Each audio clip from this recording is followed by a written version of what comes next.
여러분 안녕하세요. 잘 지내고 계셨나요?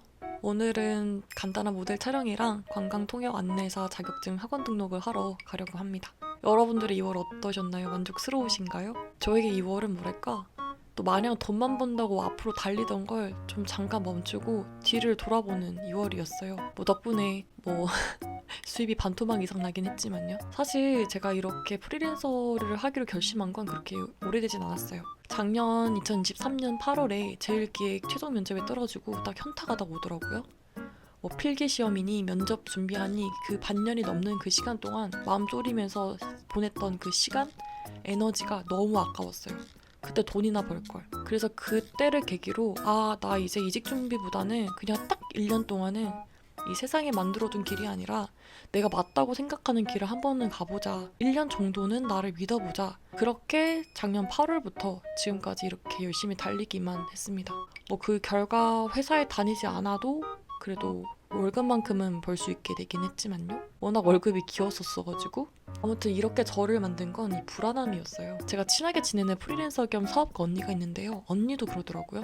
아무리 프리랜서가 소득이 높아도 불안한 건 어쩔 수 없다고요. 근데 사실은 저는 회사를 다닐 때도 항상 불안했어요. 왜냐면 업계 직무 특성상 주변을 둘러봐도 회사에 오랫동안 남아 계시는 분이 거의 없었고 그럼 다른 마케터들은 어디 있는 걸까? 난 여기서 언제까지 월급을 받을 수 있을까? 이렇게 내 시간을 이 작은 월급으로 맞바꾸는 게 맞는 걸까? 회사가 어려워지면 마케팅 예산 사람부터 정리하는데 나는 정치도 못하는데 과연 살아남을 수 있을까? 그런 생각 항상 들었어요. 그래도 그 불안한 덕분에 회사를 다니면서 계속 영상 편집 같은 새로운 기술을 배우고 제 SNS 계정 키우고 모델과 같은 다른 직업도 도전해 볼 수 있었던 것 같아요. 불안함이 제 인생에 있어서는 실행력을 도와줬달까요? 문제는 퇴사를 하고 소속감 없는 프리랜서가 겪는 불안함은 이 불안함이랑 또 다른 느낌의 불안함이에요. 뭐랄까 진짜 먹고 살고 문제가 달린 생계형 불안함? 숨만 쉬어도 돈이라는 말을 진짜 몸으로 느낄 수 있습니다. 저는 진짜 이렇게 절박해지니까 어떻게든 살아낼 방법을 찾게 되더라고요. 그렇게 제가 퇴사 후 오랫동안 했던 일이 다 행사 단기 알바였어요. 근데 저는 결론적으로 이 경험을 통해 정말 많은 사람들을 만났고 그리고 그 다양한 분들이 저한테 모델, 배우, 관광 통역 안내사, 프리랜서 마케터 등 프리랜서로 일을 할 수 있는 방법을 많이 공유를 해주셨어요. 그래서 오늘은 또 고민 끝에 관광 통역 안내사 가이드 학원에 등록하러 갑니다. 왜 갑자기 가이드라고 하실 수 있는데 우선 저는 중국어를 전공했고 영어도 엄청 잘하는 건 아닌데 어느 정도는 되는 편이라서 제가 가진 자원을 활용한 또 다른 돈벌이 수단을 추가하려 합니다. 제가 관광 통역 안내사를 따기로 한 이유를 설명해 드릴게요.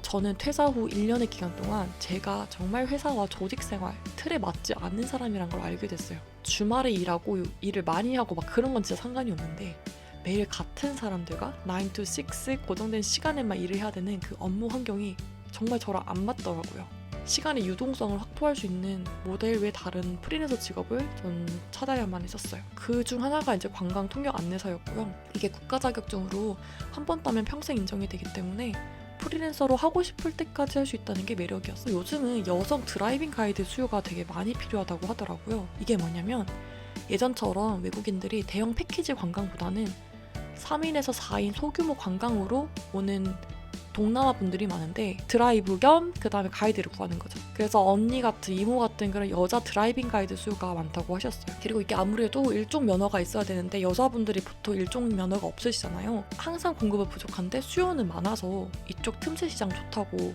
하시더라고요. 그래서 저는 이쪽으로 노려보기로 했습니다. 올해 그래서 일종 면허도 같이 따고 내년에는 또 중국어 가이드까지 따서 이렇게 가이드를 준비할 생각이고요.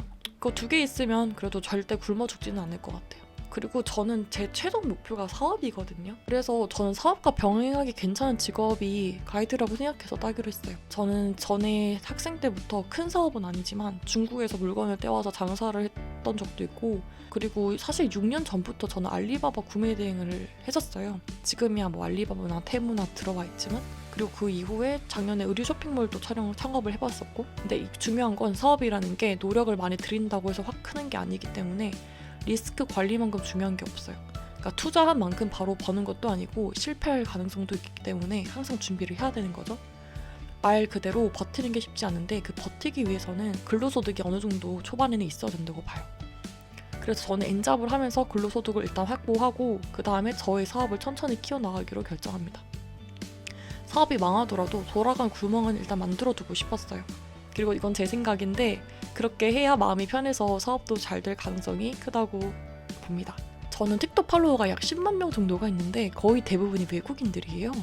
제가 만든 컨텐츠 중에 반응이 좋았던 게 이렇게 한국 문화를 소개하거나 아니면 제가 타 문화 음식을 체험하는 그런 영상들이었어요. 이런 컨텐츠를 지속적으로 만들기 위해서는 저도 공부가 필요했고 마침 가이드 자격증 공부를 통해 일석이조로 컨텐츠와 새로운 일자리 둘 다 잡을 수 있다고 판단이 들었어요.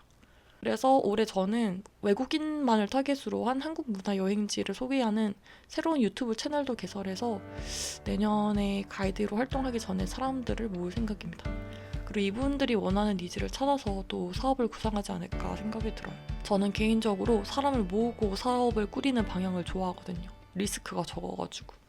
그리고 저는 좁고 깊은 인간관계를 지향하는데요. 그렇기 때문에 직장에서 만난 동료나 상사 같은 경우에는 굉장히 애매하더라고요. 그러니까 가족보다도 많이 보는 관계인데 근데 그렇게 친하지도 않아. 근데 또 친하더라도 일이 얽혀있기 때문에 더 친해질 수는 없고 거리를 둬야 되는 그 애매한 느낌? 근데 제가 만약에 가이드가 되면 사실 고객은 한 번 보고 안 보는 경우가 대부분일 거예요. 마치 제가 지금 모델로서 한 번 촬영하면 보통은 다시 작업할 확률이 적은 것처럼 말이죠. 그래서 보통은 작업할 때 다들 좋게 좋은 기억 남도록 하는 편이고 잘 안 맞더라도 프로젝트 끝나면 빠이빠이 하는 이 관계가 저는 홀가분하고 좋더라고요. 그래서 저는 가이드가 되면 다양한 사람들 만나고 그리고 다양한 인사이트 얻고 좋은 기억만을 남길 확률이 높아지는 이런 인간관계에 대해서 매력적이라고 판단했습니다. 물론 이렇게 제가 생각해도 현장에서 뛰어보면 또 다르겠죠.